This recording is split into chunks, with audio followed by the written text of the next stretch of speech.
please welcome the chair of ARZA, the Reform and Progressive Religious Zionist Organization, Rabbi Leah Muhlstein.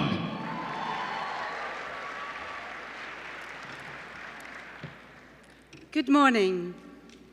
I have the honor of representing the Reform and Progressive movement on the board of the Jewish Agency for Israel.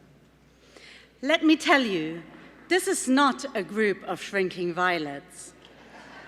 So consider what it says about Isaac Herzog, that last year the board unanimously named him the new chairman.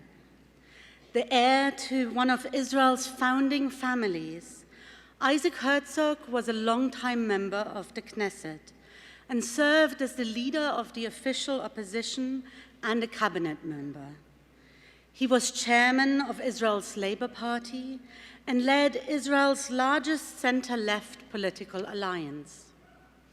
As the Jewish Agency's new chairman, he is strengthening the bonds between Israeli and diaspora Jewry, who share a commitment to a strong, vibrant, and secure Israel. And as the Reform and Progressive movement works to ensure Jewish life in Israel reflects the diversity of religious practice, from egalitarian space at the Kotel to funding for reform rabbis and institutions, similar to that provided to other streams, Isaac Herzog is our essential partner. Please join me in welcoming Isaac Herzog to our stage.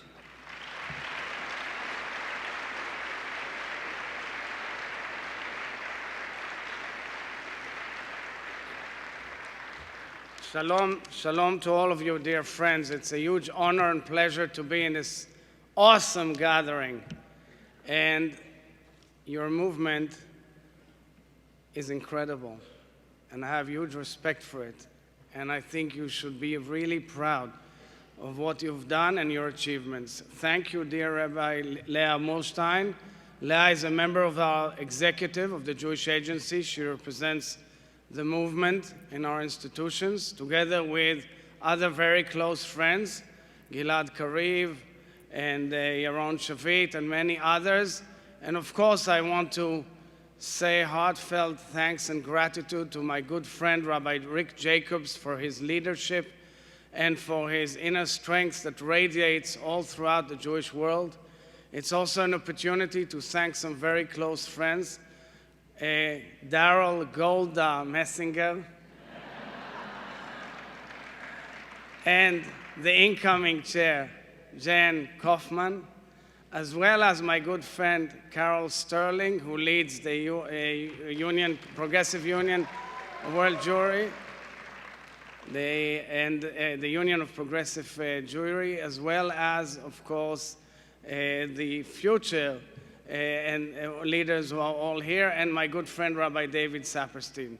All of you encompass a rich, impressive activity. And I've been telling Israelis day in, day out, who sometimes simply don't know. They respect, but they don't really know. And I say it outright, there's much more Ahavat Israel than people understand. And it is our duty to uplift it. And I say to many Israelis, I read every day books and literature and articles and theological discourse and impressive programs coming out from your synagogues and congregations, from theological seminaries and institutions. It is just incredibly impressive. And I think that you are becoming a major, major pillar of world Jewry today. And as such, in this very important gathering, we should analyze the major challenges of the Jewish people, which we, the Jewish Agency, are dealing with day in, day out. Allow me also to congratulate Ambassador Dan Shapiro and Julie Shapiro. I can attest from my own experience as then leader of the opposition and candidate for Prime Minister that Dan Shapiro was the most respectable civil servant and representative of the United States in Israel, and it was a true honor and pleasure to work with him.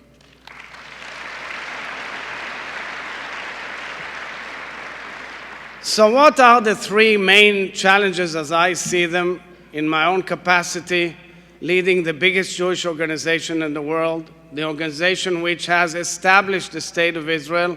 I sit in the room in which David Ben-Gurion came out of to declare the State of Israel, and thereafter was commissioned to bring millions of Olim. We brought 4 million, and this year 35,000 strong from 40 countries. What are the main challenges as we deal with them today, encompassing the entire picture of the global Jewish map? First and foremost, in my mind, how do we prevent an irreversible rift between the two major communities, together with all others, between what I call Jerusalem and Babylon? 7 million Jews in Israel and 7 million Jews in North America. This is a major challenge, and it's up to us to educate our kids and to teach each other, to know each other better. We can have disputes, we can have arguments, we can have different perceptions of life, but this must be done amidst one big family.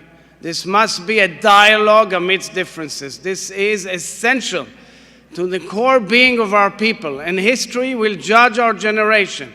Did we learn the lessons of the past, and did we overcome our differences? And it requires everybody to be in this dialogue, and it requires respecting everyone around the table equally, and it requires that we again say that the love of Israel, Ahavat Israel, goes way beyond that leader, that political system, or that political decision.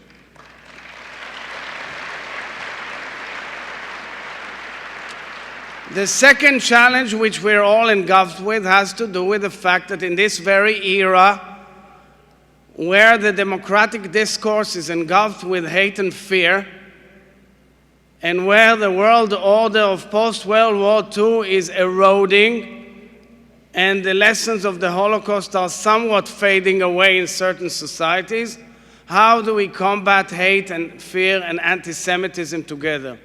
This is a major challenge that we're all faced with, and definitely challenge in the communities, including North America, but definitely elsewhere.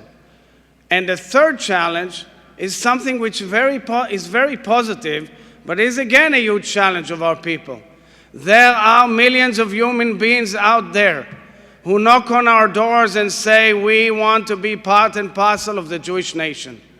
And we should open the doors, and we should open our hearts, and we should receive all of them with great love and affection all over the world. As Ruth said to her mother-in-law Naomi, Amech ami, Elohai Elohai. This is the pinnacle of how we at the Jewish Agency look at the entire global Jewish tent. And as being the entire global Jewish table of decision-making, we're extremely proud to be partners with your movement in a variety of programs. You see our shlichim, our shinshinim, our emissaries all over the place. And they then come back home and tell your story with great respect and affection and impact on Israeli society. And the third pillar has to do, of course, with the fact that we are dealing with delivering the Jewish message from abroad into Israeli society proper. We are commissioned by law and covenant to represent the entire global Jewish picture in Israel. And as such, we are voicing the voice of pluralism, the voice of world Jewry, the immense wealth of Jewish life and richness, and of course bring back to you with 4,000 emissaries, with partnerships, with twinning schools, with missions, with immersive experiences, trying to encompass the intertwining amidst a challenging era of unaffiliated members of the community or alienated or those who are asking questions. It's all legitimate, and it's all something that we are accustomed to as part of Jewish being, which is always challenging and asking questions. But of course, we must bring answers together. And that is why I'm extremely proud to be here with you today, because I believe that your movement is one of the most important elements in the Jewish life today, and you are partners of ours in so many missions and in so many challenges together. We could only do it alone. And the voice that resonates, and I'm bringing this voice from Israel to you, for a moment, try to ignore some of what people say in 8-second sound bites and understand that there's enormous love of world Jewry in Israel. It requires a lot of education. It requires a social change. It requires opening the hearts. We can only do it together. But most importantly, as there is also some politics involved, I challenge you and I call upon you as a movement to flex your muscles and take part in the election process to the Zionist institutions.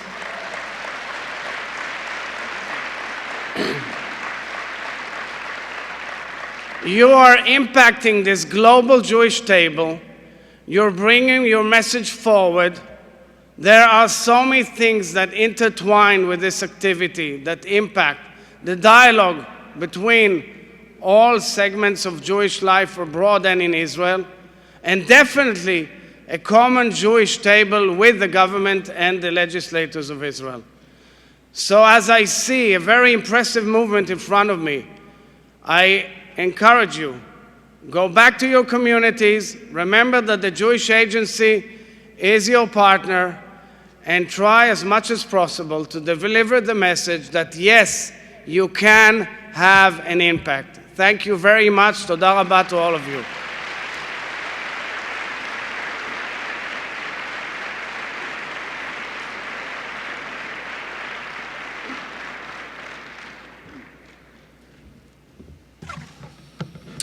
Shalom.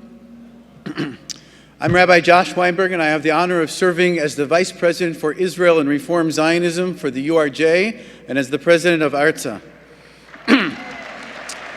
After hearing the inspiring vision of Mr. Isaac Bougie Herzog and the work of the Jewish Agency, now it's my great pleasure to introduce to you a new and important initiative, Our Common Destiny, and to provide you with an opportunity to participate in the crowdsourcing part of this project right here and right now. The goal of Our Common Destiny is to unify and strengthen the Jewish people by bridging the growing divides among all Jews around the world, whether they're in Israel, Argentina, or right here in Chicago.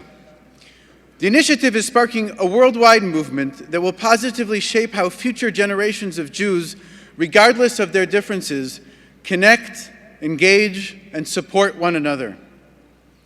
Earlier this year, they began the process of creating a universally accepted statement of shared values and principles, the Declaration of Our Common Destiny, an intellectual and spiritual framework of the movement, one that both asserts a collective future as Jews living in the 21st century and also anchors us in a place of strength and cooperation. But before it is officially declared, it must be defined together. In September, after a lot of hard work, a core group of over 30 Jewish scholars and activists from 6 continents managed to create and present a draft of this declaration to President Reuven Ruby Rivlin of the State of Israel that defines a commitment to enhancing shared values and a moral code, to focusing Jewish life in all its diversity on a shared set of principles stemming from Jewish tradition, ethics, and our joint commitment to the improvement and ultimate repair of the world. Our Common Destiny enthusiastically accepted President Rivlin's support and an important challenge: to embark upon an unprecedented mission to engage as many Jews as possible in the completion of the document. And now, your support is needed to help make this roadmap for the future of the Jewish people a reality. Soon you will receive a text message with a link to the document to which Jews all around the world are contributing. You may notice that pieces of this document are left intentionally open, and you are invited to fill in the blanks and help define what the vision of united Judaism looks for you.